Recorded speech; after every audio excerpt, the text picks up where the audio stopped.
This one's a doozy. Before we begin, tell me, where are you listening from and what time is it there? The stories.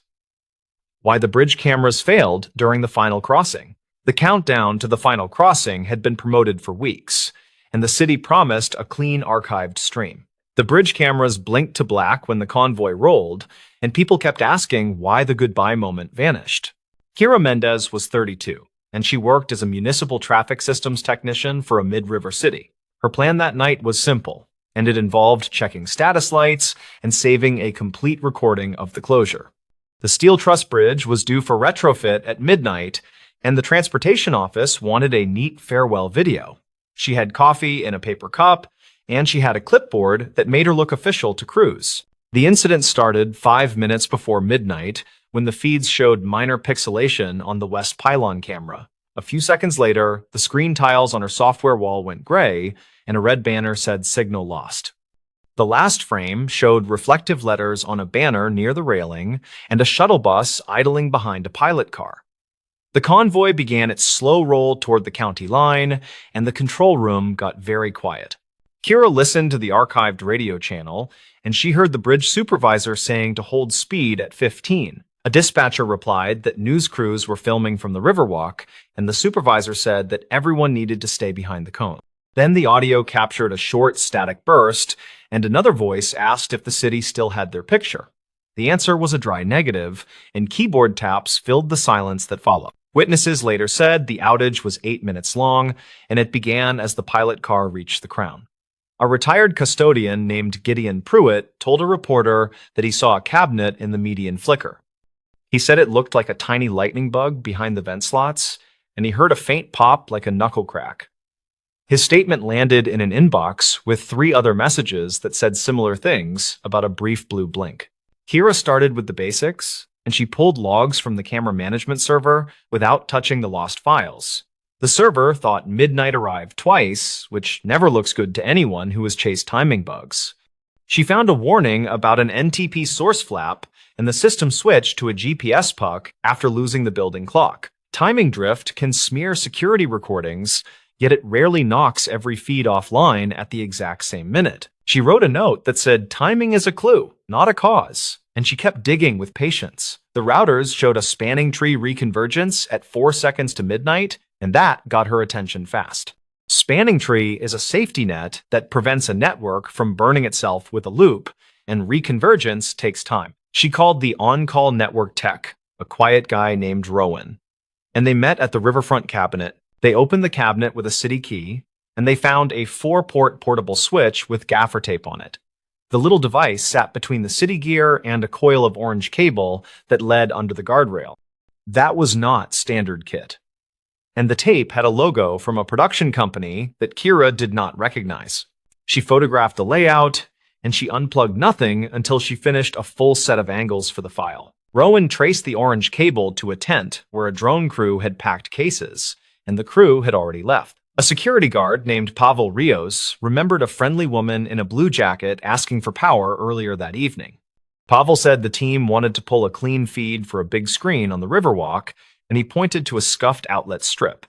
His witness statement sounded careful, and he signed the page with a slow, blocky hand. Kira compared the cabinet photos to her notes, and she noticed a second cable on a different VLAN. Someone had bridged the camera network to an admin line, which would let frames fly in circles until the tree shut ports. The timeline fit the gray tiles, and the 8-minute blackout matched the reconvergence delay for a loop across 2 closets. She still needed a trigger for the exact moment, and she did not like guessing when the city would ask for answers. She pulled dispatch logs for the Riverwalk power requests, and she listened to the whole night at double speed. A call at 11:59 reported a countdown clock failing near the viewing area, and a worker asked for a different outlet. Another call at the same minute said a heater had kicked on inside the west cabinet despite a warm night. That heater was a rack warm-up coil used since 2014 to protect hardware in winter, and it drew more than a camera. Rowan frowned at the heater line item, and he pointed to a value on the UPS history that showed a short overload. The little UPS carried the camera injectors and the microwave backhaul radio, and it did not love sudden guests. If the countdown clock plug shared a breaker with the injectors, the draw would push the UPS near its limit for a moment. Near the limit plus a loop is a bad hand, and the loop always wins, because the network saves itself by dropping links. Kira walked the Riverwalk the next morning, and she talked to two vendors who had rolled up cords at dawn. One vendor said a volunteer offered a splitter when the big screen lost power, and he remembered the splitter had city tape. Another vendor said the drone crew asked where the cabinet breaker was because their screen kept blinking, and nobody had the answer. The statements were casual, yet they matched the strange dance of power and packets near midnight. She asked the production company for a contact, and a polite manager called her back after lunch with a careful tone. He said their contractor had used a small switch to monitor the public feed, and they believed it was harmless. He said they never intended to touch city networks beyond a documented monitor port, and they had emails to show that fact. He sounded worried, as if lawyers had taught his throat to stay narrow, and he promised to send photos from setup. The photos arrived in compressed form, and they showed a neat tent with a truss and a folding monitor. A cable labeled monitor led toward the guardrail, and a second cable labeled power ran to the same cabinet. The setup looked tidy under good light, and a laminated badge on a case matched the tape Kira had photographed in the cabinet. She added the images to her folder, and she kept the tone neutral in every note she wrote. She still needed to explain the last pieces, and the final footage angle kept bothering her with its reflection. The last frame from the west camera showed a bright banner near the railing, and the letters looked metallic and sharp. A sign vendor later confirmed that the city changed materials at the last minute, and they used Mylar for a brighter look. Mylar near a microwave dish is not a great neighbor, and the backhaul radio sat a few feet behind that railing. Kira climbed the tower stairs with Rowan, and they checked the dish for scuffs or misalignment under gentle wind. The dish was tight, and the cable made a clean loop that would please any inspector who had seen careless work. A scratch along the feed horn matched Gideon's tiny lightning bug description, and Rowan thought a brief arc could have happened. He said a floating ground could arc when a heater kicked in, while a loop forced the switch to rethink its links. They looked at the UPS again, and they saw a time-stamped blip that coincided with the heater line he had noticed earlier. A ground strap near the cabinet door had fresh tool marks, as if someone loosened, then tightened, then loosened again. Pavel remembered a worker with a silver badge checking the strap during the day, and he believed the badge looked temporary. He did not accuse anyone, and he did not embellish, and that made his memory feel steadier with time. A radio hobbyist named Lana Cho sent Kira a short audio clip from her scanner, and it included an interesting fragment. A voice said, "We lost it again, right at 0, and another voice replied, "The mirror banner is killing the dish angle." The clip had the squeal of an open mic, and it included a shout for someone to move the sign immediately. Lana kept the original recording, and she dated it from a receiver with a time reference she maintained carefully. Kira built a timeline that started with setup and ended with the convoy reaching the county line under flashing beacons. The drone crew plugged a small switch to a cabinet monitor port, and they also hit a convenience outlet to power their screen. The countdown team later borrowed that same outlet for a clock, and someone added a splitter that pushed the UPS near the cliff. At the same minute, a heater coil cycled. The loop between camera and admin lines forced Spanning Tree to rewire the network. The microwave backhaul radio tried to hold modulation, while the dish saw Mylar flash from a waving banner over the railing. A brief arc at the horn marked the overload moment, and the UPS shrugged as the injectors cycled in self-defense. The network dropped non-essential links until the tree calmed, and the cameras starved for power while the bus rolled by. 8 minutes later, everything recovered, and the last frames returned to a quiet bridge with only taillights in the distance. She tested the theory instead of declaring it solved, and she set up a controlled loop with a spare cabinet. Rowan brought a portable switch and a splitter, and they hooked a dummy clock and a space heater to simulate draw.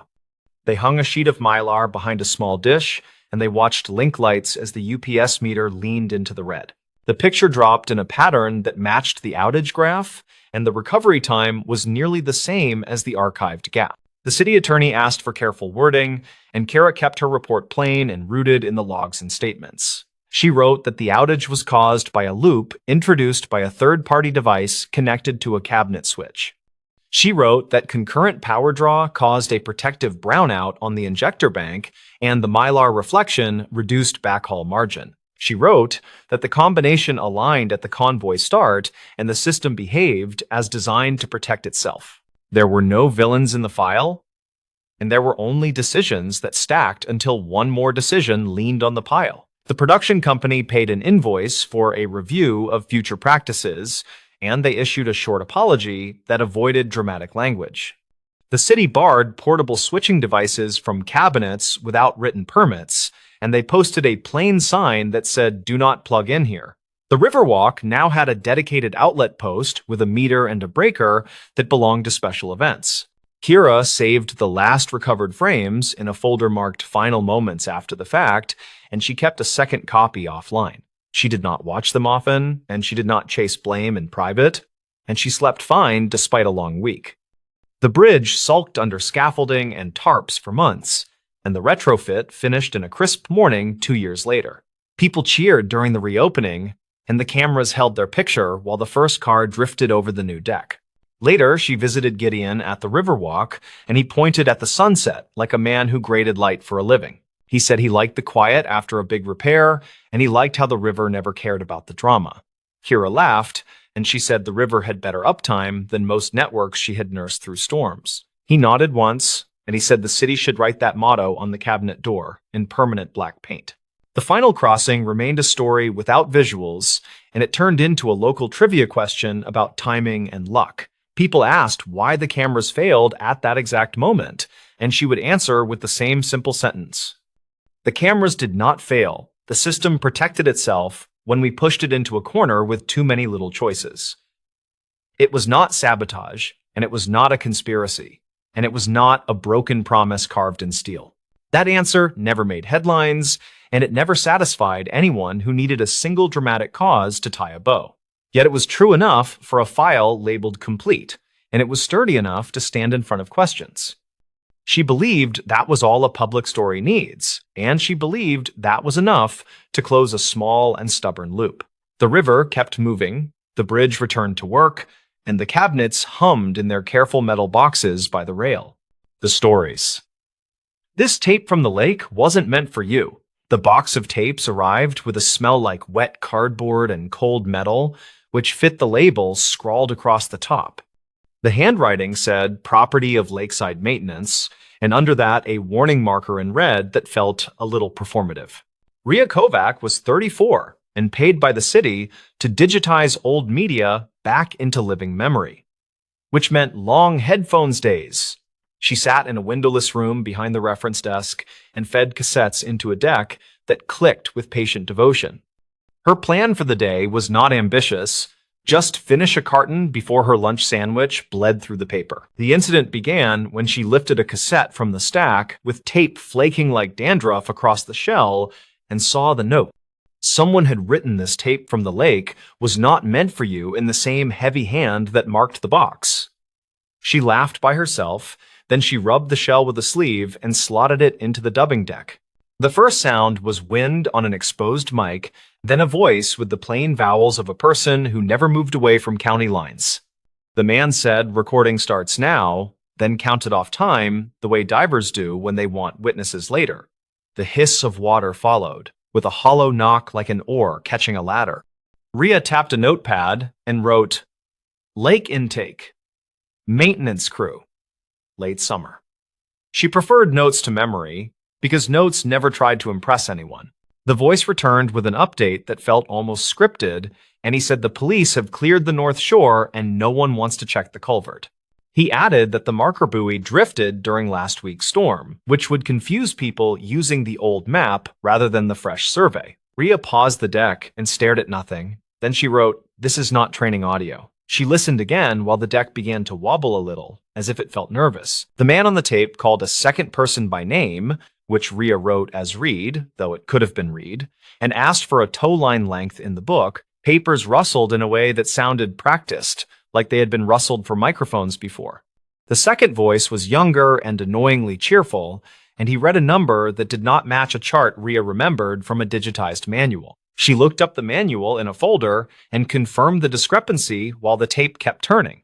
The complication grew through small things that did not agree with each other, which is how real messes usually announce themselves. A splash came with no shouting, Then a calm description that a scooter had bumped something that was probably a log. Another voice, off mic, said 30 paces northwest from the pier, which would only make sense to people who used sneakers to measure water. Rhea paused and wrote, "Witness statements use paces. Training crews do not." Then she tapped the counter and kept the deck running. The tape cut to a later time without warning, and the man spoke in a lower register and said the family brought a photo. He said the deputy discouraged showing it, then added that the mother insisted because she believed the jacket would reflect light underwater. A woman spoke near the mic and asked if the current would push clothing into the reeds, and someone answered with a line that felt rehearsed by memory rather than by training cards. Rhea stopped the deck and stared through the glass into the quiet stacks. Then she wrote, "Reported missing teen in 1998, probable night swim." She did not know that case personally, but people in her building remembered headlines that arrived 2 summers before the county fair built a second gate. She pulled the archive software and typed terms that felt respectful and cautious, then broadened the search when nothing appeared in scanning range. The first hit was a brief that used the phrase after-hours lake access and urged parents to discuss fences, which sounded like a committee report disguised as news. The second hit was a note about a grant for new lights along the East Path, which suggested some officials had learned a lesson. Rhea listened while reading because she had learned to keep both rivers running without spilling knowledge between them. The man on the tape said the outflow grate was secured with a chain that lost one link, then spelled the number into the mic. He said a diver named Reed would check under the skimmer in case a current created a pocket. Someone coughed, and the sound carried like a hallway, which told Rhea the recording moved indoors for a moment, probably into the pump house. She stopped the deck and called the public safety office through the desk phone because she preferred clean lines when tape started speaking like living people. The clerk transferred her to a sergeant who kept his voice flat, and he told her there had been many training tapes over the years. He said storage procedures were not always followed, then asked which lake facility label appeared on the shell. She read the letters and silence followed. Then he said he would send an email so everything stayed orderly. Rhea saved the audio to a drive with a date and words and wrote a note that asked for retention guidance, which protected her later. While she waited, she listened again and started catching small textures she missed before, like the way reeds snap near a shoreline when pulled straight out of mud. The man described a sneaker with a broken lace loop, and then he reported the make of a lighter found below the pier that matched several described in earlier calls. He kept saying reportedly and according to people on scene, which sounded careful enough to make a person suspicious. The investigation pushed her out of the room and into places that smelled different, which is how she knew it was working. She walked to the old photo and map drawers past the genealogy corner and pulled a laminated lake grid from the early 2000s that showed markers before the storms moved the buoys.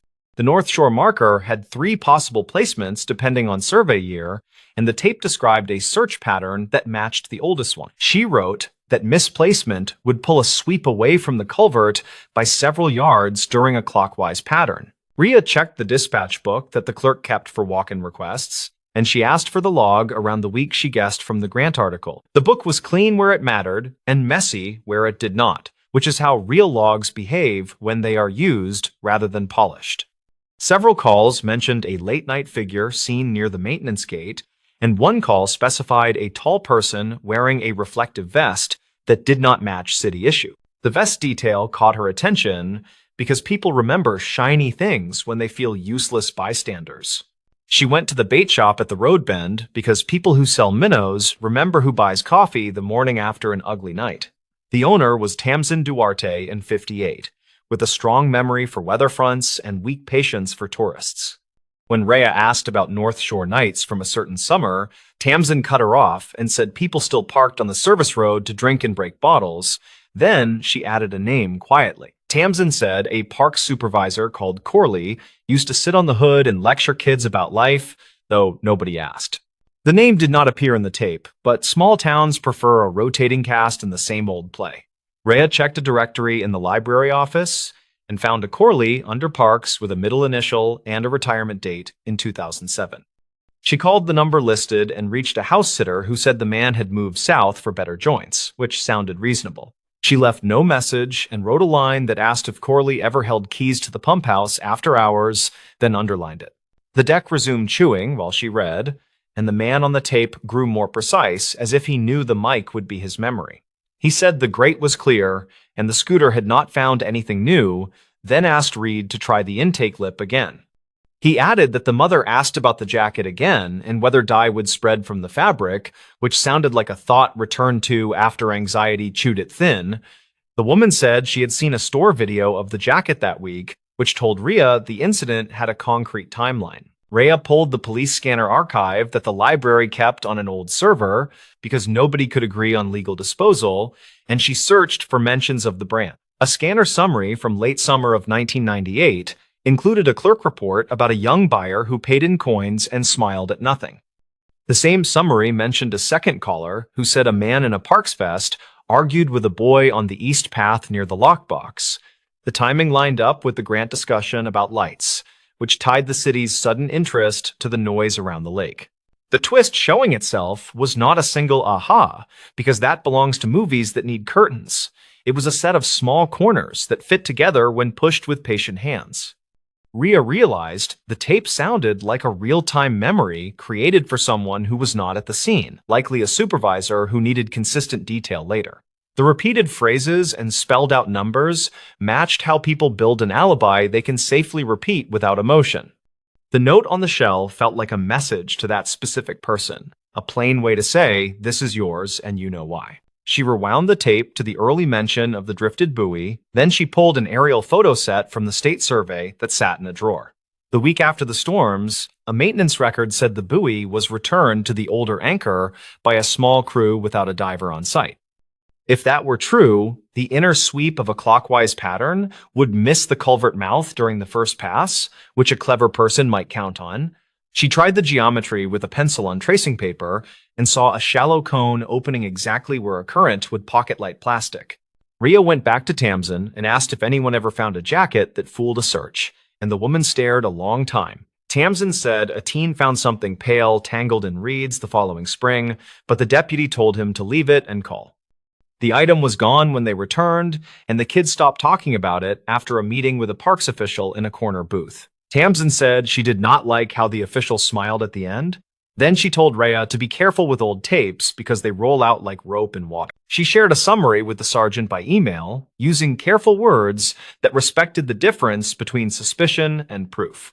He called rather than write back, which told her he took the summary seriously enough to avoid records for the moment. He said the department had a thin folder with a waterlogged scooter note and a few statements, and he had always believed the sweep pattern was sloppy more than sinister. Rhea said the tape sounded like planned narration for absent ears, and the sergeant stayed quiet long enough to make his thoughts obvious. The payoff finally arrived in the smallest possible way, because people rarely confess in grand gestures when they can do it in shorthand. At minute 40 of the tape, the man lowered his voice and said, "Reed, tell Corley this marker is for the training reel." Then he spelled an odd sequence. It sounded like letters mixed with numbers, which Rhea first took as a buoy code until she remembered a note in the archives about maintenance padlocks.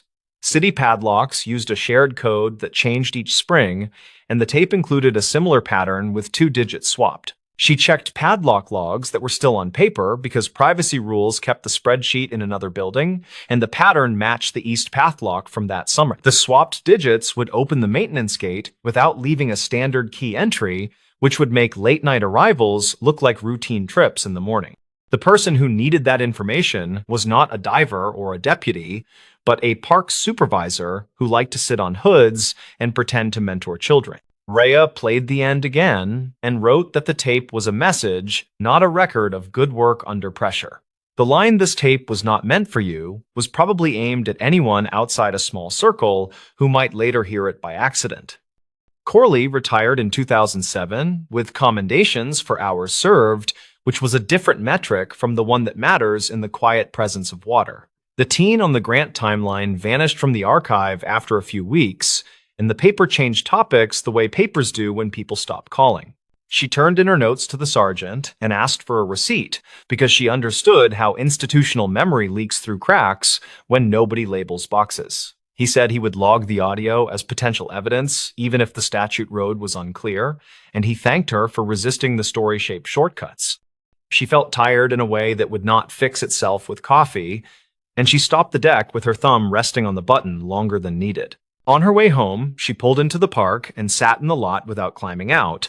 Then she watched a gull bully a sandwich bag. The lake wore its afternoon wind, the way old glass carries waves inside, and she thought about objects that travel farther than people plan. She pictured a jacket catching on a grate, then releasing after weeks. Then she pictured a vest reflecting just right in a corner eye on a dark path. She said nothing to anyone because there was nothing to say that would not become a speech, and speeches never fix water. Later that week, the sergeant called and said the department would reopen a file enough to review procedures from that season. He did not say the word case, and he did not say closure, which she respected. He asked if she would burn a clean copy of the audio with no EQ adjustments, and she said yes because the original was theirs now. She returned to her desk and labeled a disc with careful letters. Then she slid it into an envelope that carried a little static when sealed. She kept one personal note in her drawer that read, "Listen for the words people repeat when they want to be believed." The tape had taught her that patterns are not only for divers and surveyors, but also for liars who fear their own imaginations. She recorded that thought in her daybook and closed it with the last of her calm. Then she put the next cassette in the deck. Someone had written North Dam Inventory on the shell, which sounded refreshingly dull. That night, she drove past the bait shop and waved at Tamsin without stopping. Then she took the long way around toward the public beach. The markers shone without drama, and the path lights hummed with a noise the city would ignore until a budget meeting. Rhea parked by the picnic area and walked to the fence where the service road ended. Then she watched the chain on the gate while cars passed behind her. It had a new lock with a digital face and a sticker that said city issue and nothing more. She returned to her car and wrote one last line on a napkin, so the thought would not echo through sleep and turn into something else. She wrote the tape reached the wrong hands on purpose years later because objects look for the people who will understand them. It was never meant for the public or the paper or the desk with the humming lights. It was meant for a single person who knew a code and loved arrangements. The lake accepted every plan without comment, then it kept its own quiet notes until someone listened with stubborn attention. In the following weeks, the library received a small budget lift earmarked for media preservation, which made Rhea feel both pleased and uneasy. The sergeant stopped by and left 2 donuts that tasted like remorse trying to be kindness, which she appreciated. He said the department had interviewed a few long-retired staff members who remembered a supervisor with a talent for showing up during good photo moments, then leaving before real work began. He did not promise new conclusions, which was the correct move. Rhea finished the carton that started the day, then she shelved the empty box with a clear label that included dates and full words. She had learned to keep history gentle but firm, like a hand holding a shoulder before a hard sentence. She believed the tape would survive now, whether as a footnote or an exhibit or a quiet lesson in training rooms. She believed the jacket probably never reflected enough light to matter, but it had helped a mother keep hold of a shape while others built their own. On a calm morning, weeks later, she sat by the lake with coffee and listened to the small mechanical whir inside her own recorder. She sometimes captured ambient sound to clean her ears between sad projects, and the gulls performed like they were paid in bread. A child laughed from the playground, and a dog shook water from its coat, and the fence creaked with the weight of a sleepy worker leaning to check a latch. Rhea lifted her mic, then lowered it, and decided this moment did not need a track and a label, because not every memory belongs to the archive. She drove back to work and unlocked the quiet room. Then she placed the lake tape in a drawer that took 2 keys to open.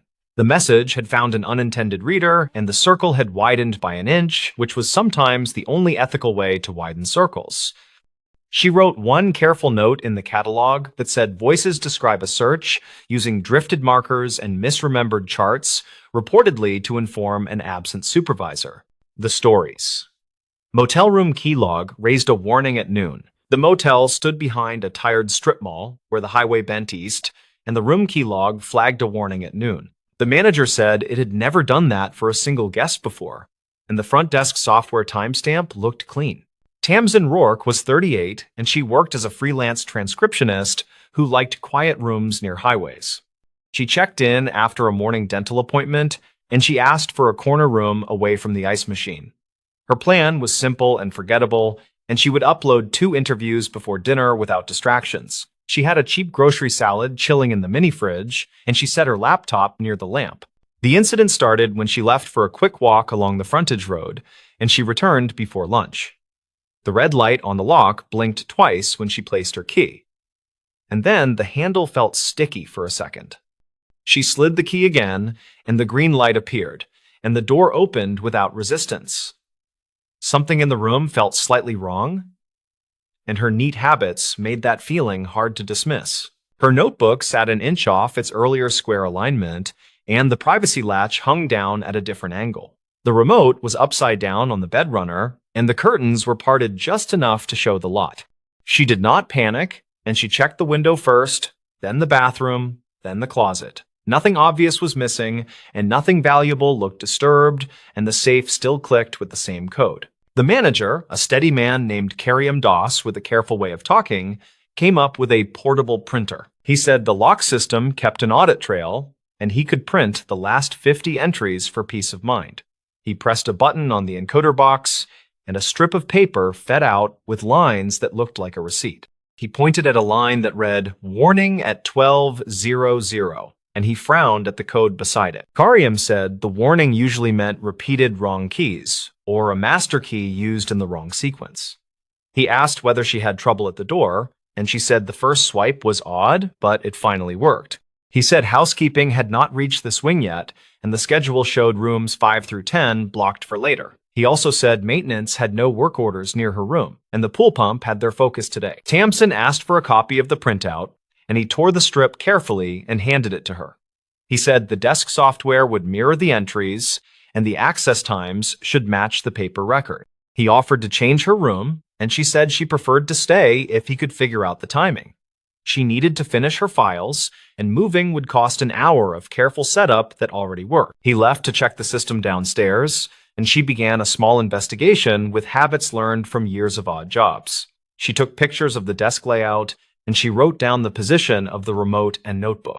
She opened the fridge and felt the salad lid, and condensation traced the shape of her thumb. She photographed the hallway from her doorway, and she watched the corner mirror for anyone watching her room. Her phone showed an unknown missed call at 11:59, and the voicemail held only air and a soft tap. The timestamp placed the call 1 minute before noon, and that matched the printed warning by chance or design. She saved the file and wrote voicemail at 11:59 on a sticky note, then kept going. She recorded a short clip of the lock blinking pattern, and she took a still of the latch angle. Karim returned with a more complex explanation, and he looked both apologetic and curious. He said the central software showed 4 events around noon, and 2 were standard heartbeat checks. He said the 3rd line was the warning, and the 4th line was her successful entry. He said the heartbeat checks were normal, and his vendor insisted those never touched the door memory. She asked who else had access to the master keys, and he listed his assistant and the head housekeeper. He said the shift had started late because of a staffing issue, and nobody had departed the laundry room until after the storm warning cleared. He looked out the window for a second, and the clouds were breaking over the lot. He said he could pull camera footage of the hall, and he offered to show her right away. They stood in a back office that smelled like detergent, and a small monitor rendered yesterday like a shaky stage. The hallway camera faced the vending alcove, and her door showed only as a sliver to the right. She could see the housekeeping cart parked across from a stairwell, and the garbage bag over its handle moved like a slow flag. She could also see the timestamp in the corner, and it froze now and then. Karim scrubbed to 11:58, and the hallway stayed empty except for a flicker near her door. He paused and rewound, and the ghost of a reflection crossed the chrome of the vending machine. The time stamped 12:00 when a shadow fell across the carpet, and then the monitor hiccuped through 4 frames. When it recovered, the cart stood an inch closer to the stairwell, and a candy bar wrapper twitched near the baseboard. He said the recorder sometimes skipped frames when the network hiccuped, and the storm probably did that earlier too. He said he would export the clip for backup, and he pressed a key that made the machine work. He printed another lock log at the front desk, and he noticed the codes looked different than the hallway printer. He muttered that the right column no longer showed the same vendor identifiers. Then he shrugged. Tamsin stayed gentle but persistent, and she asked for the front desk call records for the last 2 hours. He logged into the phone system and printed a list, and the sheet showed her incoming call at 11:59. He said the number looked like a regional call center trunk, and he did not recognize the exchange. He also pointed to a call from housekeeping to the desk at 11:47, and the note field read linens. She walked back to the room and pushed the privacy latch up, and she placed a glass against the door to hold it steady. She laid the 2 printouts side by side and traced the times with a pen, and she felt the rhythm of a pattern. The warning line sat like a pivot between routine checks, and the voicemail landed like a pebble against glass. She put her ear to the door and listened for wheels, then returned to the desk. Her own notes from the morning had a small clue that now felt louder, and she leaned into it. The motel website had listed check-in at 3, and the desk allowed 11 that day after a phone request. She remembered the clerk saying the system was fussy about early openings and he had to enable the room manually. She asked whether that action wrote to the door, and he had said it usually did not write outside the server. She decided to create a timeline using what she had, and she kept her sentences short inside her head. She wrote walk begins at 11:25, and she wrote return at 11:58 by phone clock. She marked unknown call at 11:59, and she marked warning at noon per log. She marked successful entry after noon, and she left a space under the hallway camera skip. She started checking external sources that could anchor the minute hand, and she searched for weather alerts. The city office had posted a gust advisory that morning, and the timestamp read 11:49 on the archive page. The motel shared the notice on a social feed, and that repost time read 11:52. She noted those times and circled the hallway camera skip, then took another breath. 2 doors down, a long-term guest named Felton Jarvie stepped out with a laundry bag, and he watched her writing with polite curiosity. He wore a maintenance polo from a utility company, and his hands were clean in a careful way. He asked if everything was all right, and she said the door log showed a warning while she was gone. He said he heard a tap near noon from her door, and he thought it was someone knocking softly. Felton told her he had walked past the vending alcove at 11:55, and the housekeeping cart was not there then. He said the head housekeeper usually parked by the elevator, and moving the cart to the stairwell meant a quick run. He said the stairwell door sometimes stuck in humid weather, and people jiggled it with hip or shoulder. He offered that detail without drama, and he returned to his laundry with a nod. She wrote, witness heard soft tap near noon, and she wrote cart location changed between 11:55 and noon. She returned to the office and asked Karyam whether any staff used the stairwell before lunch. He said the head housekeeper clocked a call to the desk for linens at 11:47, and she likely went down the stairs to the supply room. He said he could ask her directly, and he picked up the radio. The head housekeeper, a brisk woman named Vina Ortega, arrived with a ring of keys and an honest face. She said she did not touch room 9 that morning, and she stayed focused on laundry because 2 new hires were out. She said she parked the cart by the stairwell at around 11:56, and she ran down for pillowcases. She said she saw a man on the landing who said he was looking for the ice machine. Vina described the man in a way that felt practical, and Tamsin wrote each point without rushing. He wore a light jacket with a stitched logo that looked like a mountain, and he carried a slim plastic folder.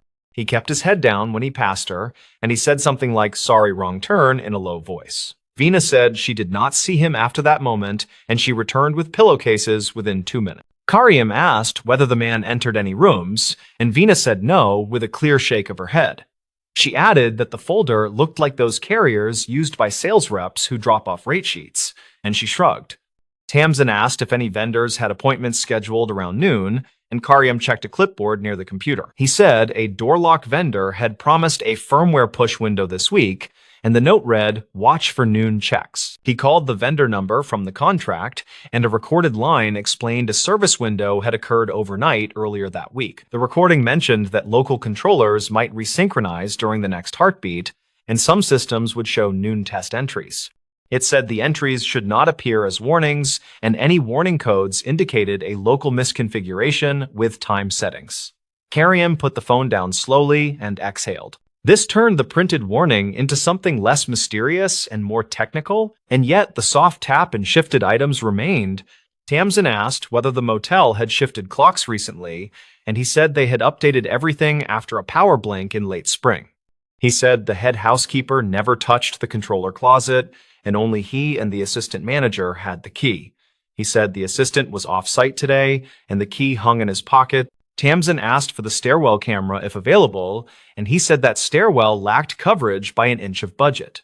She asked whether a rear door camera covered the bottom of those stairs, and he nodded with measured relief. They pulled up the rear camera, and a narrow view showed the delivery alley and a sliver of the stairwell door. The timestamp now froze less often, and the light shifted across an oil stain like a lazy sundial. At 11:58 by the camera clock, the stairwell door opened just enough to spill a thin triangle of light. A figure in a light jacket stepped into the frame, and the stitched logo matched Vina's description by shape. He held a slim plastic folder against his side, and the posture looked like someone carrying documents that should not bend. He walked toward the alley exit, and he kept his head angled away from the lens. Karim printed the clip details and wrote down the frame references, and he looked grateful for the anchor. He called the city non-emergency line and reported a suspicious trespass with time and description, and he received a reference number. Tamsin stayed in the office while he spoke, and she scanned the clip again for details that might connect. The jacket logo looked familiar, and she leaned closer to the screen. She remembered a flyer in the lobby about avalanche readiness training from a regional outdoor store, and the mountain logo resembled that brand. She found a photo of the flyer in her morning snapshots, and the triangles of the logo matched in a crude way. She wrote possible brand match on her notes, and then she reconsidered the cleaner explanation. She asked whether any delivery drivers wore similar jackets from a local supplier. Karim said a laundry service delivered on Tuesdays, and their shirts had a wave rather than a peak. He said a copier technician had visited last month, and his vest reflected light in bright stripes. He also said a door lock vendor rep had visited in 2019, and that rep carried a thin folder and spoke softly. He pointed to an old business card taped inside a drawer, and the logo on the card was a shield. Tamsin returned to the voicemail and listened again, and the soft tap in the recording felt more like a brushed microphone. She increased the playback speed, and the hiss changed pattern, and the tap now sounded like a door meeting a frame. She looked at the lock and imagined someone swiping a card and bumping the door with a shoulder, then backing off.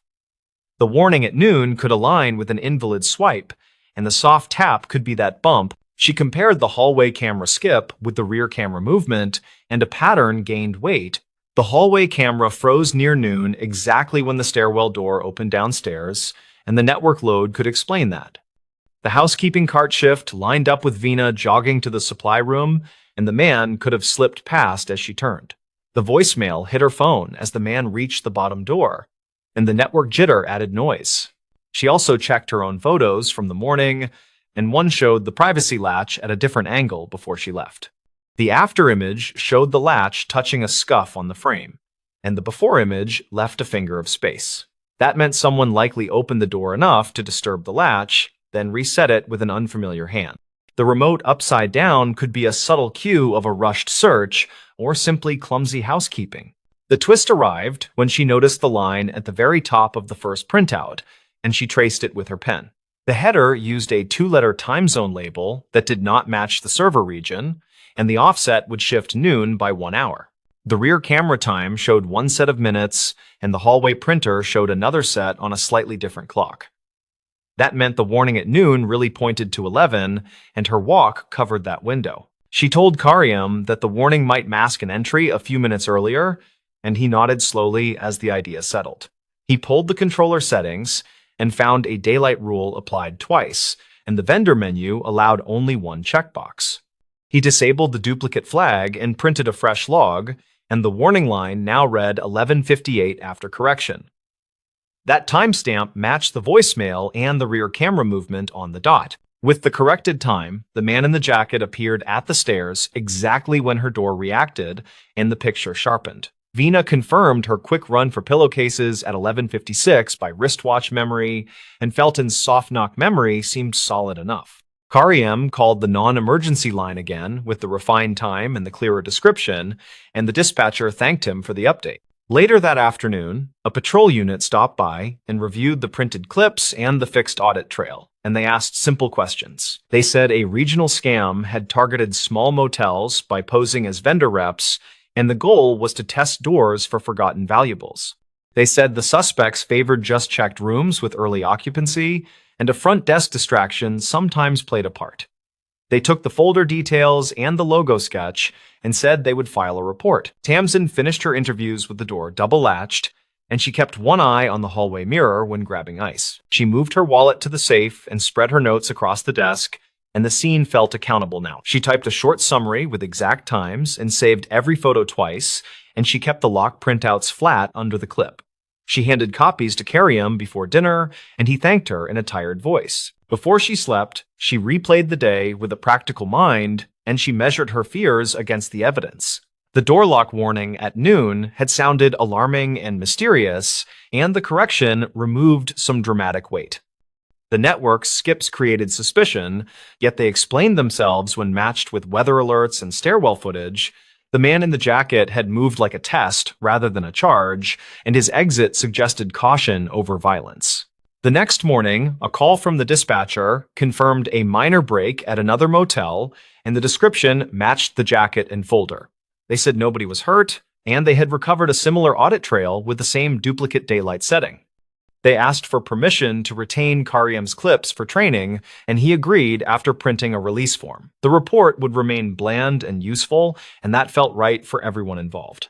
Tamsin returned the key at the desk and asked for a printed receipt with checkout time, and she tucked it carefully away. Karim had fixed the controller settings and ordered a second camera for the stairwell, and he looked relieved. He said he would schedule a vendor review of the master key sequence, and he promised to retrain the desk on early room openings. He thanked her again for being patient and methodical, and his posture finally eased. She drove away with the highway steady and uncomplicated, and the motel shrank in the rear view until it was another box. She told herself that most mysteries feel bigger when unnamed, and this one had a tidy frame now. The log had raised a warning at noon, yet the truth landed minutes earlier, and the whole story hung by a misaligned clock. She kept the copies in a folder labeled Motel Room Audit, and she let the day be ordinary again. The stories. Why locals avoided that highway turnout after archived tapes? For years, people driving the old state highway between two small towns avoided a certain turnout near mile marker 91. The place looked harmless enough, a cracked patch of asphalt with a slanted guardrail, some weeds, and a broken streetlight.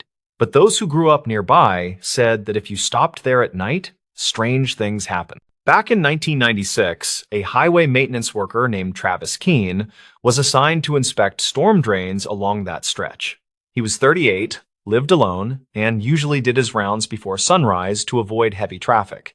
That February morning, he radioed his supervisor around 4:20 a.m., saying he had stopped at the turnout near the ridge because a culvert there was flooded. It was the last transmission anyone heard from him. When the crew came later that day, they found his truck idling, driver's door open, and his flashlight lying in the ditch.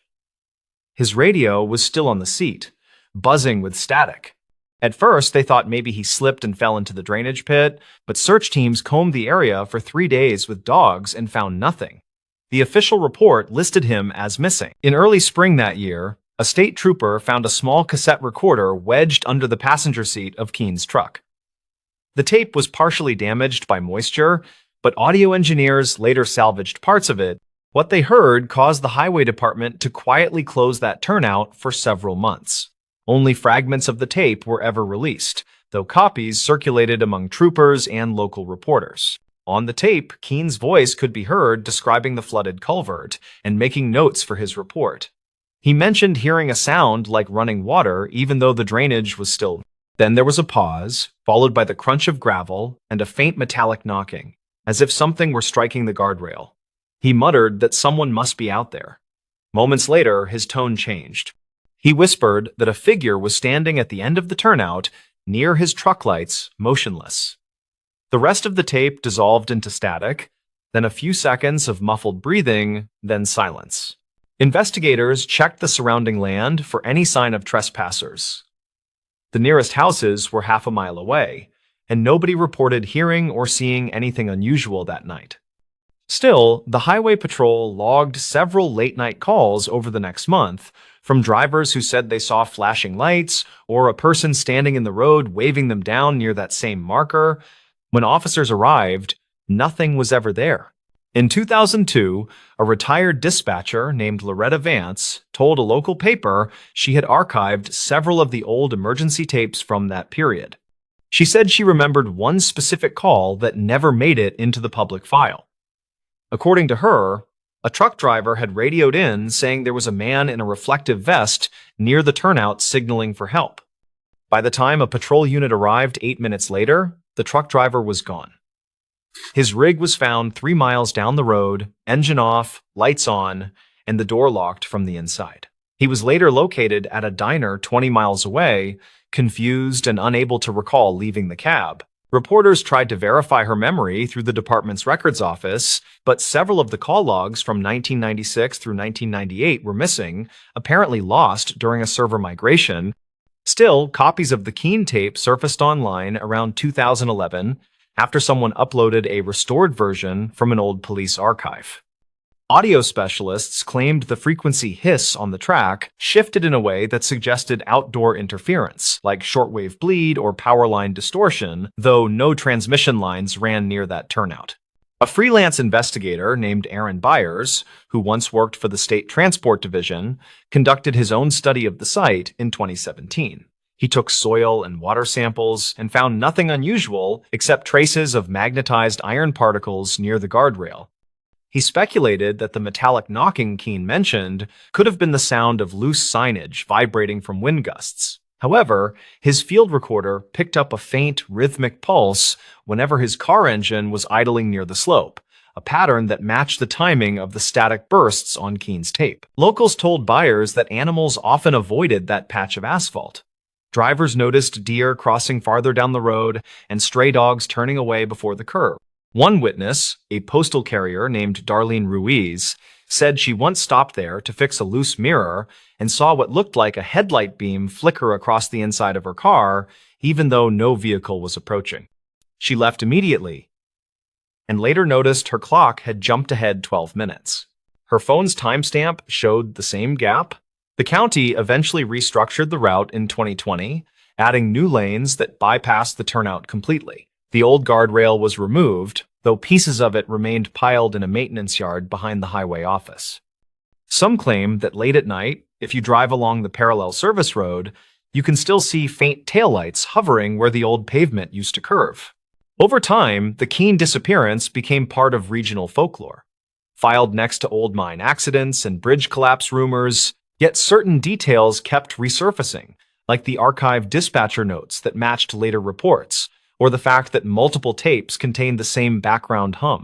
A few amateur sleuths suggested it was a recording artifact caused by cheap equipment, but no one could explain why the distortion always rose in pitch before the moment of silence. In 2023, a hobbyist group using drone-mounted sensors mapped the ridge for a documentary.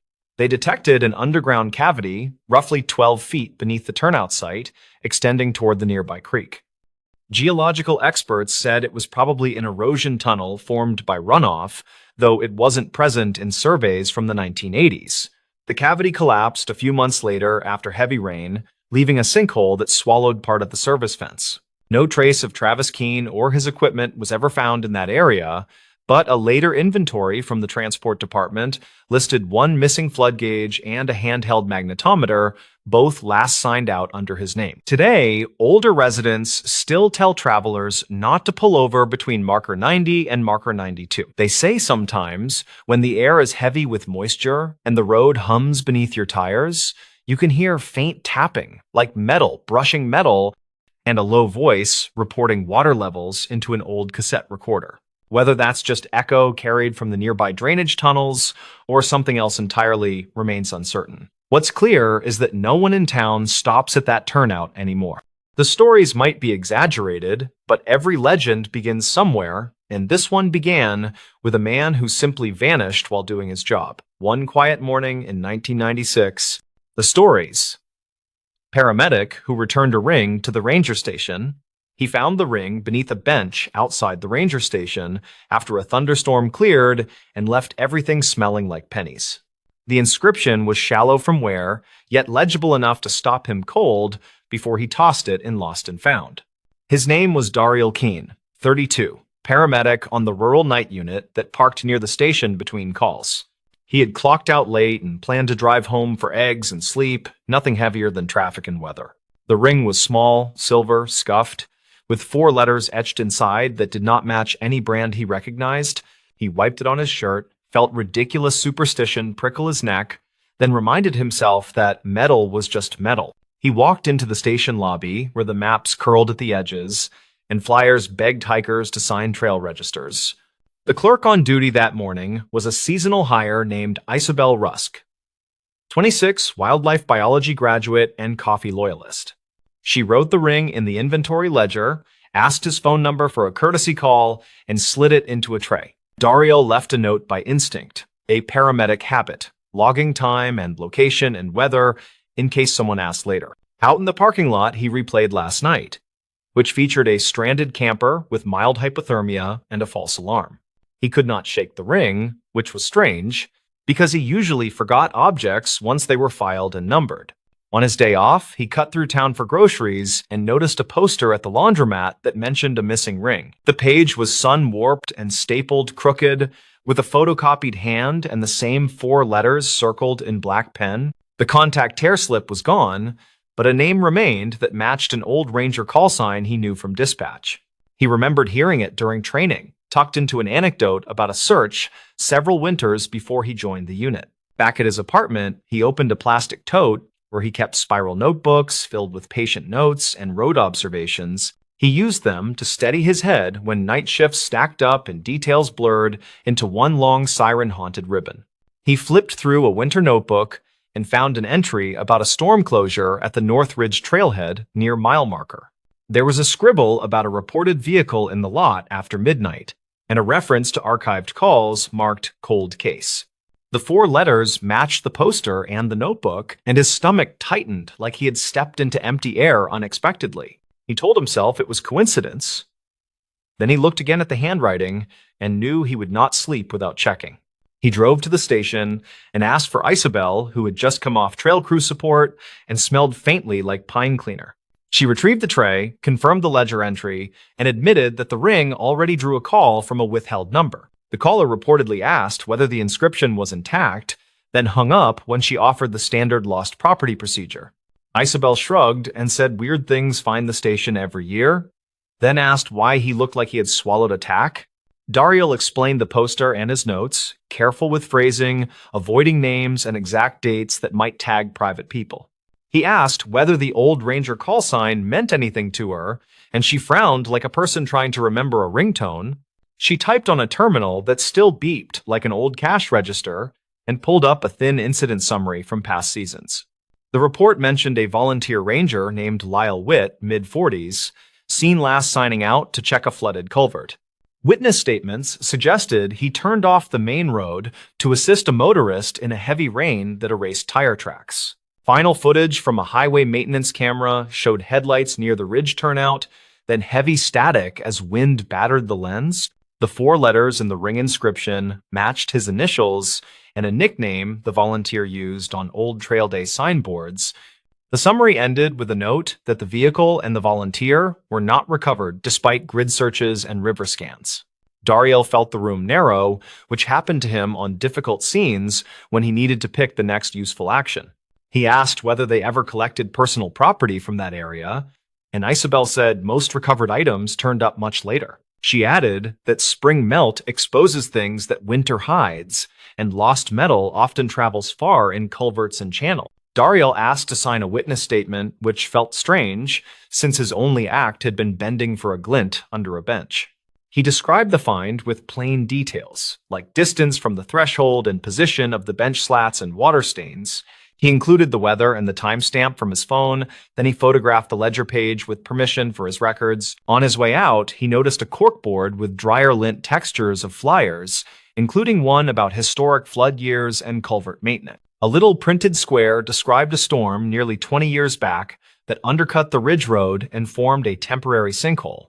The line about road repairs matched a rumor he had heard on overnight radio, the sort of thing callers debate between traffic updates. He took a photo of the square and wrote down the maintenance contact number, then drove home feeling like the ground rode along. That evening, he called the maintenance office and reached a supervisor named Raleigh Dim, 51, veteran of patchwork and paperwork. Raleigh remembered the volunteer by call sign and said the guy reportedly once welded a broken gate hinge on his lunch hour. He explained that the ridge turnout drained into a service culvert that emptied into an old arroyo behind a shuttered campground. He added that a private tow company once pulled an abandoned sedan from a side basin during late summer, then misplaced the paperwork.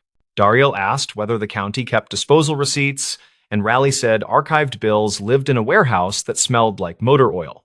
He offered to meet the next morning with access to the paper stacks if Daryl did not mind dust and swearing at faded ink. They met in a low building whose metal roof pinged when gulls landed, and Raleigh rolled out a ladder and a cart with binders. Daryl paged through invoices and found a line item for a recovered vehicle from the ridge vicinity after a storm year. The receipt lacked a plate number, which set his teeth on edge, but it listed a description that matched the volunteer's truck. A handwritten note in the margin directed the tow company to hold personal effects for a claim that never arrived or cleared. Daryl used his phone to scan the page, then asked Raleigh whether the side basin ever got dredged for heavy debris after storms. Raleigh nodded and said they tried, but the basin had pockets where things settled deep and stayed quiet until a new season. Back at the station, Isabel took the scanned receipt and added it to a folder that had begun to resemble a small case file. She called the number from the old poster just in case, and it rang to a voicemail that no longer accepted messages. They agreed not to speculate out loud, which is how responsible people hold a line between curiosity and harm to private families. Instead, they requested access to dispatch logs from that storm week, using internal email channels and precise language about inventory continuity. The logs showed multiple calls reporting a stalled vehicle and disappearing taillights near the ridge turnout around the same time. One archived call captured a voice asking if the station had a spare chain, then cutting out as thunder rolled over everything. Daryl listened and felt a human scale of time, the way a minute expands when weather takes over and simple plans collapse. He thought about why the ring would end up under the bench unless someone placed it, then pictured stormwater spreading like a net. Isabel checked the station exterior and found a grill over a drain that emptied near the bench after long downhill runs. She traced the channel on the maintenance map and saw a path from the arroyo through a culvert that cut beneath the parking lot. It sounded improbable at first, then they considered how small objects ride water differently than larger debris during heavy flow. A ring could slip past grates like a coin tossed to luck, then settle where turbulence died and janitors swept after hours. They walked the route during daylight and marked scuff lines from past flows, following pebbles like breadcrumbs to the station edge. At a low grate, they found a snag of twigs and a strip of cloth that might be from a work shirt pocket. Isabel bagged the cloth and labeled it for possible testing, though neither expected much, and both respected quiet possibilities. They logged locations and took photos from eye level and boot level, then stored everything in the folder that felt heavier daily. That night, a withheld number called the station again and left a message that asked whether the initials were still visible.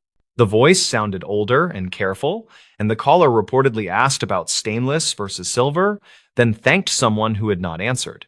Daryl suspected a relative who wanted privacy, so he did not push for a callback through caller lookup that might bruise boundaries. Instead, he asked Isabel to post a simple notice that an item was found, with identification proof required and no description. 3 days later, a woman arrived with wind-bitten cheeks and an envelope of photocopies of Trail Day signboards and old photos. She introduced herself as Marnie Witt, 50, postal clerk, and said she believed the ring belonged to someone she once knew.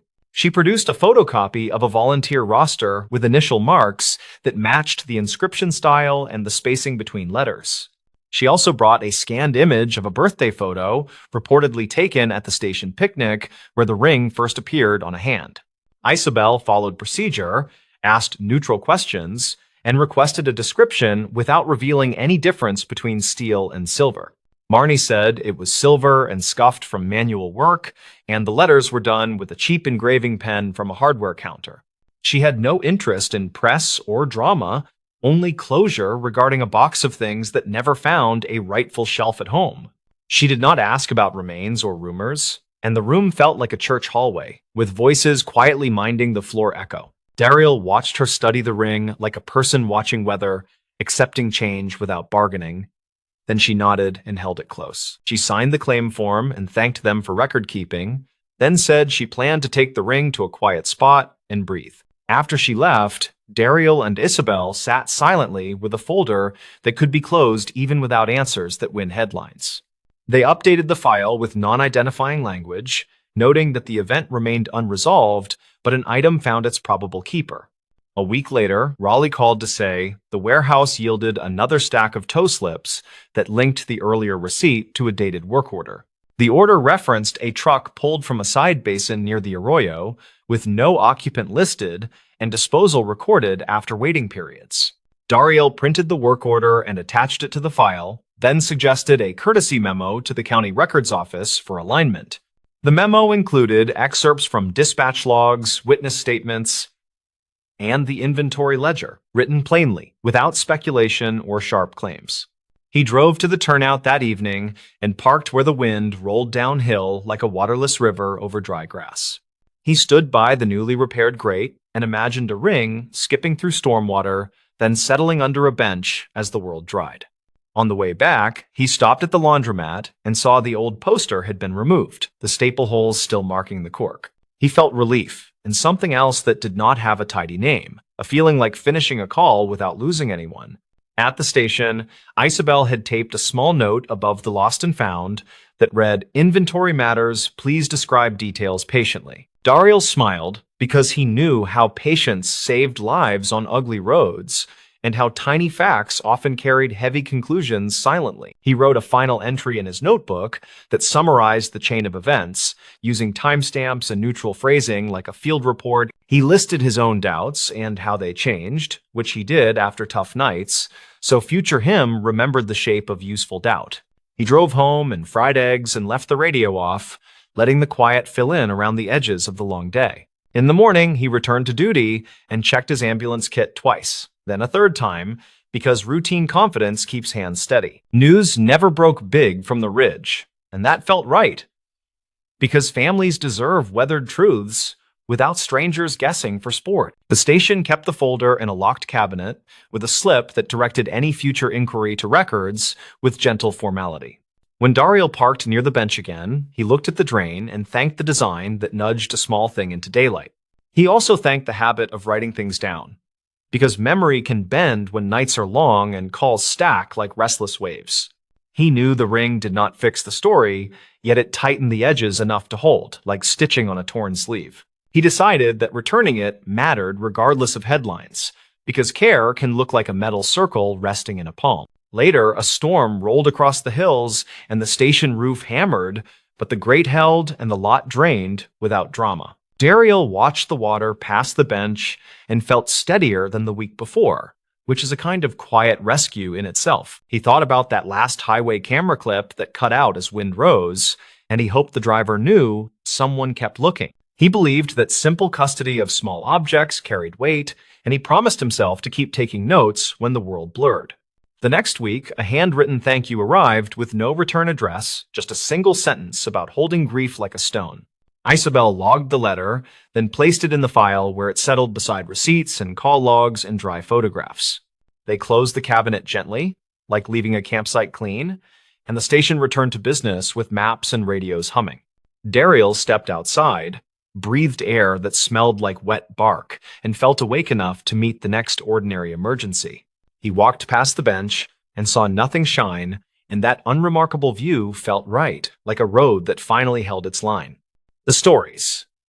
Night guard who logged footsteps, no camera recorded. The guard wrote down 8 distinct bouts of footsteps inside an empty building, and the cameras showed nothing all night. 2 separate motion sensors tripped near the same hallway, yet playback displayed a silent corridor with only the exit sign glow. His name was Barrett Lorme, 42, a night security officer at a regional logistics hub off a county road. The building sat between a rail spur and a belt of trees, and the company shipped auto parts and appliances. Barrett worked the 10 to 6 shift in a brown uniform that always smelled faintly of dust and coffee. He carried a flashlight, a radio, and a phone that hooked into a dispatch line, and he liked the quiet. He had a simple goal that Tuesday night in early spring, finish his rounds and sign off incident-free by dawn. He had brought a thermos of soup and a paperback, planning to spend the downtime in the small control room. He checked the weather and watched rain move in thin sheets across the lot lights. He thought about replacing his shoes, since the tread had started to squeal on polished tile. The incident started just after midnight, when he heard measured steps across the second-floor mezzanine. He was finishing a log entry about a storm alert, and the sound came clean and steady through the ceiling. He checked camera feeds for the mezzanine, but the screens showed still aisles and palleted boxes. He grabbed his light and his radio, and he headed for the stairs with the practiced calm of routine. At the mezzanine, he found that familiar quiet hum from the conveyors, a noise that never truly stopped. The footsteps repeated behind him, like someone matching his pace near the rail that overlooked receiving. He pivoted fast, saw only empty air and a red light blinking on a camera dome. He walked the length of the aisle while noting the time, and every time he paused, the steps seemed to pause. He logged the first occurrence at 12:15, wrote down the location, and continued his route. On the next pass, he heard them again near the battery storage closet, crisp against the concrete. He spoke into his radio, more for procedure than comfort, and announced that he was investigating a possible trespass. He found the closet locked and the seal unbroken, which did not help his nerves. From the control room, recordings later showed a hallway with nothing but reflected light pooling against steel doors. The microphones in that area were old and tinny, yet they caught a faint rhythm that matched walking. The time code on the feed read 12:18, which matched his scribbled note from the clipboard. He wrote a second entry because repeated anomalies meant paperwork, and paperwork meant patience. By 1:20, the steps had moved to the long corridor past the break room, and Barrett felt the hairs rise on his arms. He had switched to his backup flashlight after the primary started to flicker, which made the hallway feel longer. He called dispatch on the archived line and requested a patrol swing through the outer lot, which sounded more confident than he felt. The dispatcher logged it and told him to stay on channel, which he did while walking slow. Around 2, the rain intensified, and the roof drums sent soft rolls through the rafters that sounded like distant carts. Barrett tried to isolate the sound by standing still, counting under his breath, then moving again. The footsteps returned with the same cadence each time, never rushing, never trailing off, like a metronome following his heel. He marked the third and fourth occurrences, and the sheet started to look like a pattern. He started to reconstruct the history of the building in his head in that practical way that guards do when bored. The hub had been expanded twice, and the mezzanine had been added after the original slab settled. A retired manager once said the second floor carried sound, strangely because the joists had been spliced during a shutdown. That small detail stuck now because odd structure often equals odd sound, and odd sound confuses cameras. He decided on an internal check of maintenance records, so he dug into a filing cabinet near the back wall. He found a binder labeled Floor Vibration Studies, stamped with a date from 2009 and signed by an engineer. He skimmed line items and saw mention of a resonance under certain loads and a recommended brace that was never installed. He took a photo on his phone, more habit than plan, then heard the steps again behind the door. He opened the door fast and swung the light through dust and metal shelves, and nothing moved. He stepped inside, closed the door, and waited until the air felt heavier, then walked, which pulled the sound along like a shadow. He spoke low into his radio and said, "Test." And he heard a soft reply through the ceiling that sounded like his own voice. He marked the fifth occurrence, then circled the time twice because the echo trick felt wrong. Barrett called the shift supervisor at home, a man named Gilles, and left a calm message. He explained that sensors popped twice, cameras showed clear, but audio suggested movement that matched his pace. He asked permission to halt one conveyor and test the mezzanine with the motor silent, since noise masking can complicate readings. He set the phone down and sipped soup while rain hit the window like static. The lot patrol rolled in at 2:30, and a deputy named Ames checked doors with a bright light and gentle humor. Ames wore a jacket that looked older than the car, and he liked to tease Barrett about hobby detective work. He came inside, listened near the break room, and heard the steps when Barrett moved, then nodded like a man hearing an old song. He wrote a short note on a card and suggested they check the time sync on the cameras. Barrett pulled up the system configuration, and a small detail finally jumped out where he had not looked. The network video recorder had synced to a time source that shifted during a recent firmware update. The correct setting had moved to a secondary tab, and the cameras were drifting a minute and a half slow during overnight resets. He compared timestamps against the dispatch call log, and the mismatch explained one gap, but not all gaps. He pulled out old handheld footage from training drills, which he kept on a thumb drive for new hires. A clip from 2019 showed a tour up the same staircase on a quiet Sunday night. The trainer had mentioned that the mezzanine acted like a drum when a person moved near the expansion joint. In the background, steps mirrored the instructor in perfect time, and the camera, pointed into the void, recorded nothing but sound. Witness statements from shipping staff added another layer. Since people love to tell small tech stories when asked kindly, a forklift driver said the mezzanine cameras had been moved 2 years earlier after a near miss with a swinging hoist.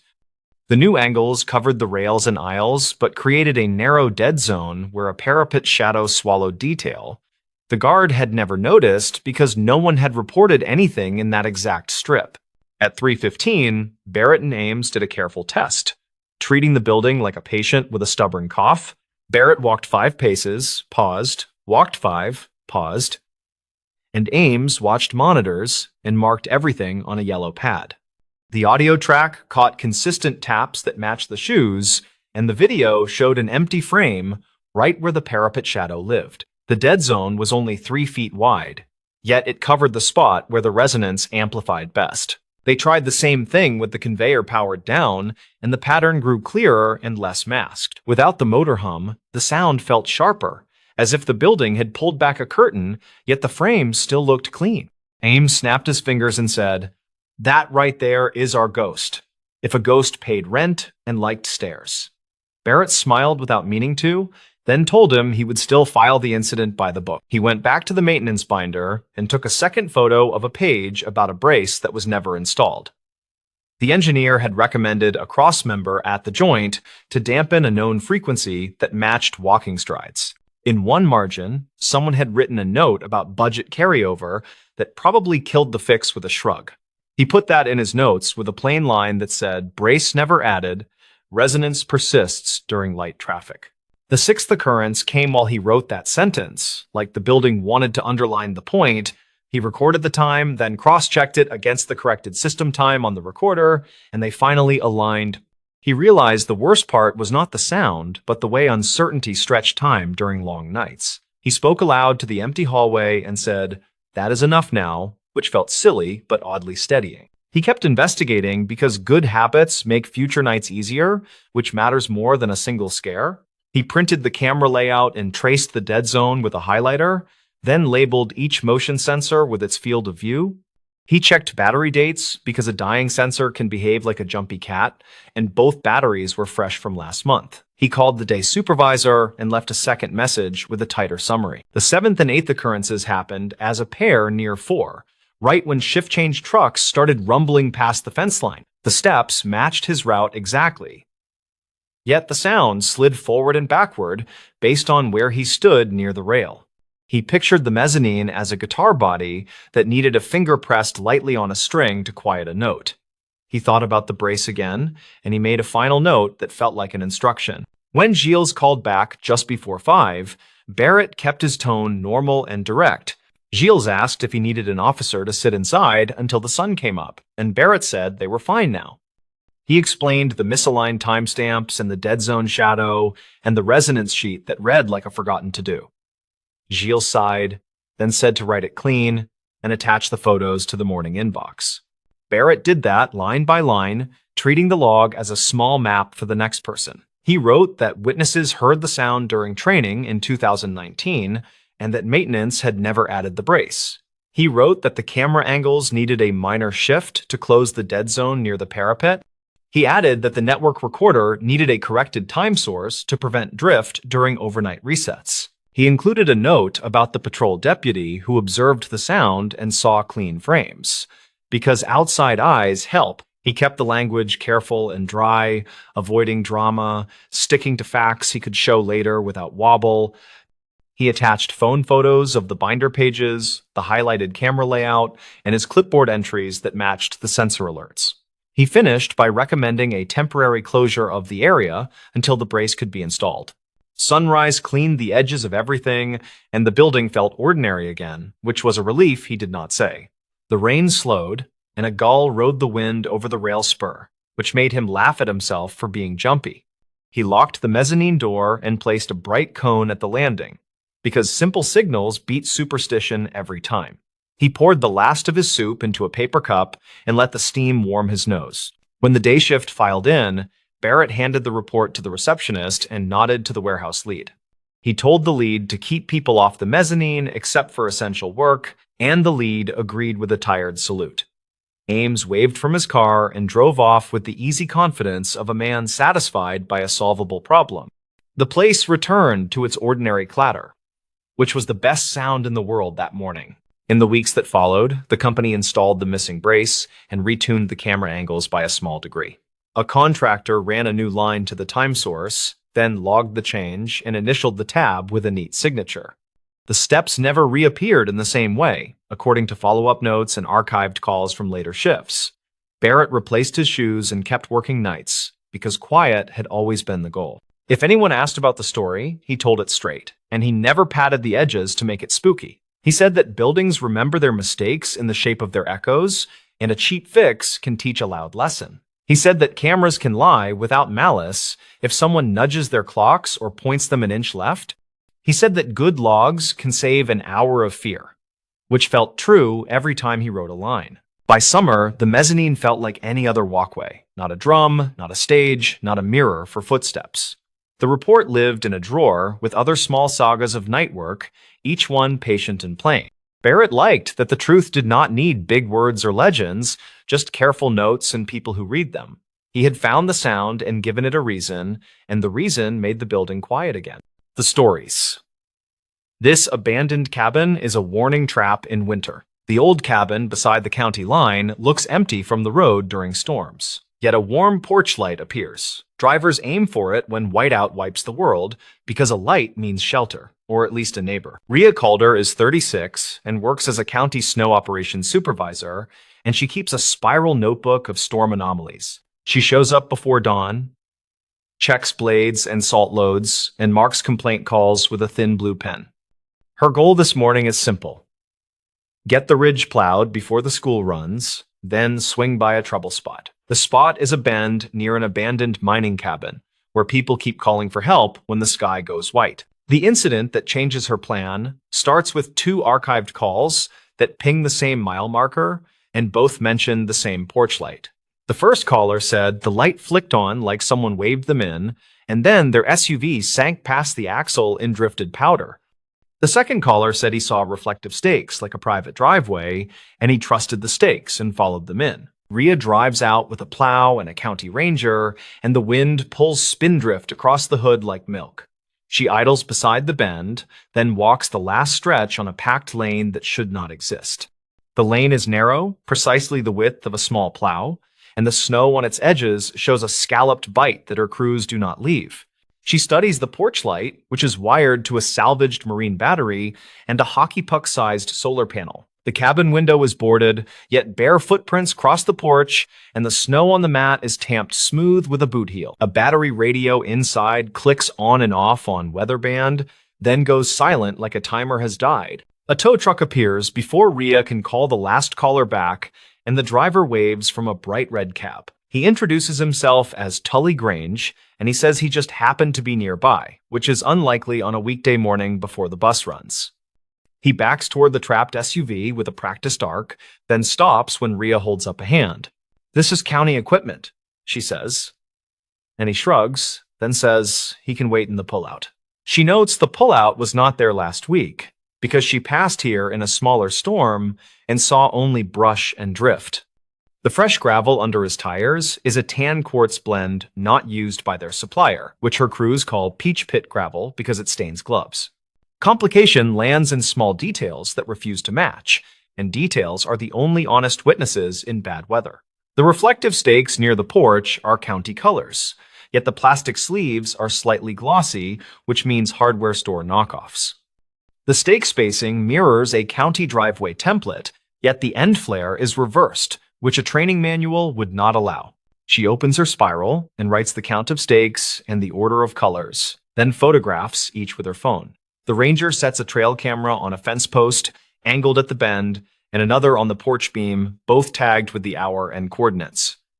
Rhea pulls a corner of the mat and finds 2 zip ties and a clipped wire, both wet from this morning, not last week. Investigation moves step by step when the storm pauses and the phones ring less, so she visits a gas station near the turnoff. The clerk says a red tow truck fills up on calm days and buys coffee for anyone who mentions the cabin. A retired school bus driver named Lauren Ibarra stops for a paper, and he says he saw private plow tracks peel off before the storm, then vanish in wind. She requests dispatch logs for the past 3 winters and filters for that mile marker, then highlights clusters that pair with heavy snow. Callers mention the same porch light, the same reflective stakes, and the same quick tow arrival, which dispatch marks as helpful. She watches a dash cam clip from last month where the light clicks on as the hood swings left, then the video ends with a soft crunch. Archived calls from 2021 mention a ham radio voice that says shelter is nearby, and then silence like a squelch cut. A volunteer firefighter says in a witness statement that the cabin used to be a safety cache and now nobody claims ownership. A Forest Service mail thread she prints at the office says the cabin fell off the map after a boundary change in 2019. Rhea returns with 2 crew trucks and a trooper who knows every rancher along that ridge, and they wait for nightfall. A thin moon slides behind blown cloud, and the porch light pops alive at the first gust, soft and steady like a welcome sign. A compact pickup rolls up from the far side with its lights off, then a figure hops out and crouches at the porch corner. The ranger whispers that the figure holds a small remote, and the light changes from dim to bright after a thumb tap. Rhea steps forward and says, "Good evening," and the figure bolts toward the pickup, then slips where the packed lane meets churned gravel. The trooper covers the exit with his lights, and the pickup idles in a pool of steam, and the figure surrenders with hands up. They identify him as a subcontractor to Grange Recovery, and his jacket pockets hold a keychain remote and 2 spare batteries. Zip ties match the ones under the mat, and a roll of reflective tape matches the stakes, which are cut to driveway template lengths. He says he was only maintaining a safety light and keeping the lane open, which is not a service the county requested. Rhea stays methodical, because motive hides under habit, not speeches that arrive too fast. She asks where the gravel came from, and he says a supplier in the valley, yet the receipts in his glove box show a hardware warehouse 2 counties south. She asks why the radio trips a loop on weatherband after the door opens, and he says it helps people feel calm. She compiles a timeline that starts with a bridge closure 3 winters ago, which pushed navigation apps toward this county road. Drivers used the cabin light as a wayfinder during whiteouts, while their maps insisted the bend belonged to a safe connector. The subcontractor and a partner groomed a false lane with a small plow, then dragged a lure line past the porch to a drift.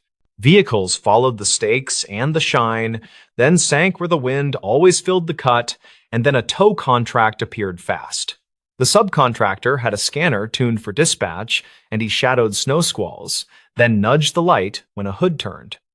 The porch light served as both promise and bait, a warning tone that pretended to help while herding people toward trouble.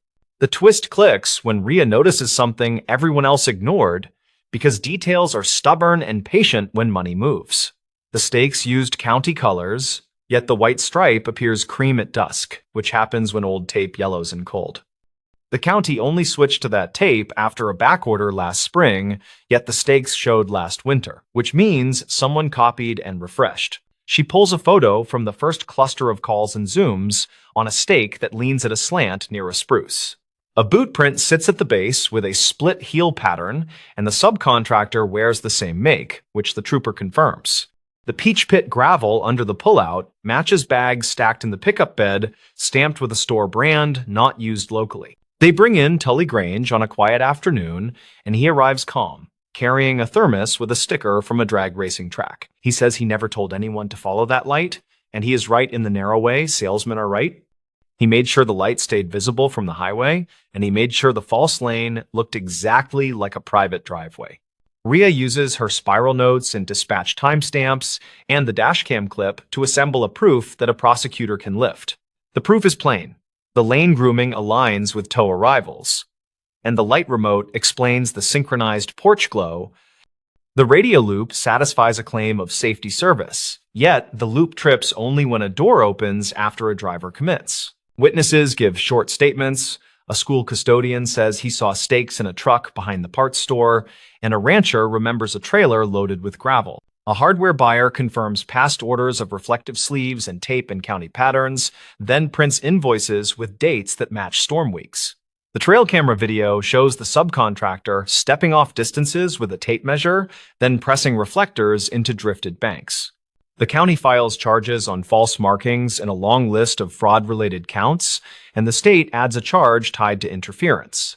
Rhea builds a corrective plan with simple steps: remove the stakes, angle the porch light away from the bend, and post clear closure boards. She requests new advance signs that warn of no outlet during storms, and the road team builds a berm past the bend. In spring, she visits the cabin in daylight when the stream runs high and the spruce throws a clean shadow. The boards are still up, and the marine battery sits in a crate with a tag that says evidence in blocky marker. She writes a last page in the spiral: cabin neutralized, tow arrivals normal, and local drivers back to watching the sky instead of a lure.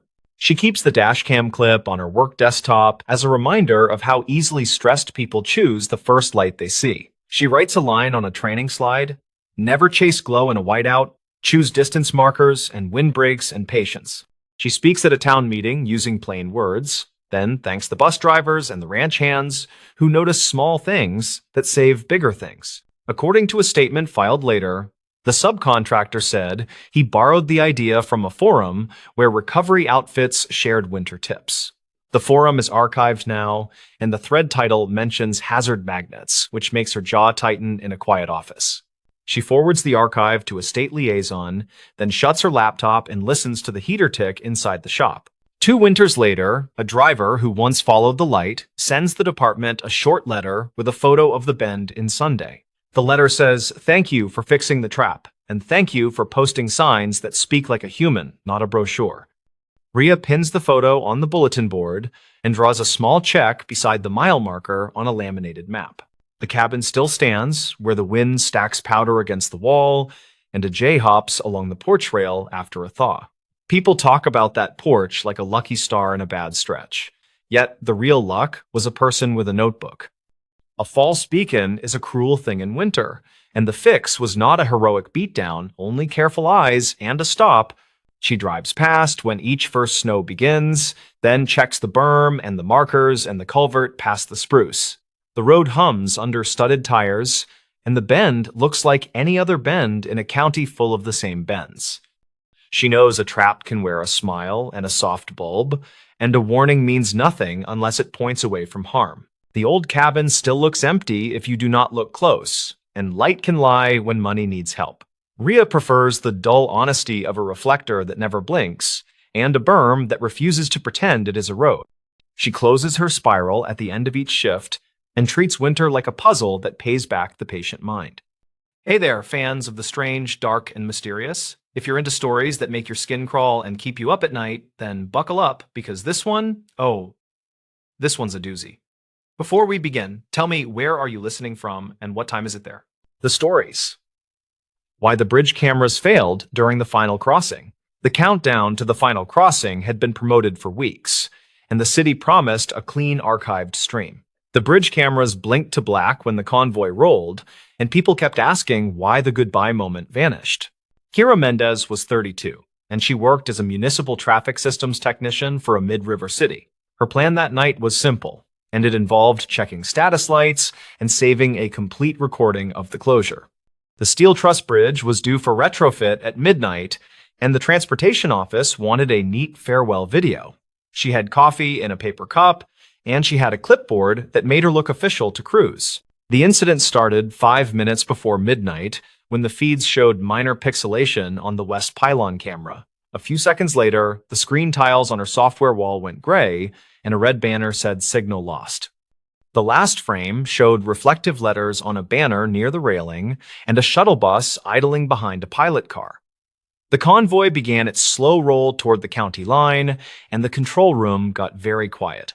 Kira listened to the archived radio channel, and she heard the bridge supervisor saying to hold speed at 15. A dispatcher replied that news crews were filming from the Riverwalk, and the supervisor said that everyone needed to stay behind the cone. Then the audio captured a short, static burst, and another voice asked if the city still had their picture. The answer was a dry negative, and keyboard taps filled the silence that followed. Witnesses later said the outage was 8 minutes long, and it began as the pilot car reached the crown. A retired custodian named Gideon Pruitt told a reporter that he saw a cabinet in the median flicker. He said it looked like a tiny lightning bug behind the vent slots, and he heard a faint pop like a knuckle crack. His statement landed in an inbox with 3 other messages that said similar things about a brief blue blink. Kira started with the basics, and she pulled logs from the camera management server without touching the lost files. The server thought midnight arrived twice, which never looks good to anyone who has chased timing bugs. She found a warning about an NTP source flap, and the system switched to a GPS puck after losing the building clock. Timing drift can smear security recordings, yet it rarely knocks every feed offline at the exact same minute. She wrote a note that said timing is a clue, not a cause, and she kept digging with patience. The routers showed a spanning tree reconvergence at 4 seconds to midnight, and that got her attention fast.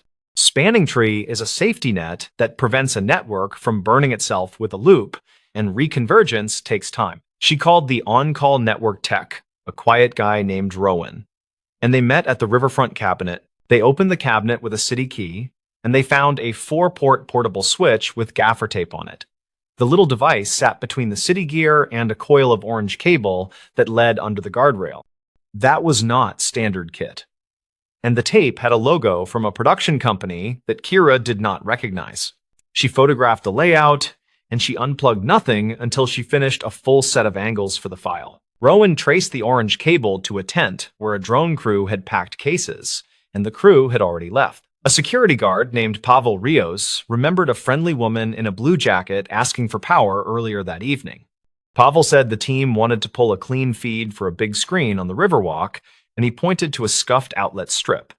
His witness statement sounded careful, and he signed the page with a slow, blocky hand. Kira compared the cabinet photos to her notes, and she noticed a second cable on a different VLAN. Someone had bridged the camera network to an admin line, which would let frames fly in circles until the tree shut port.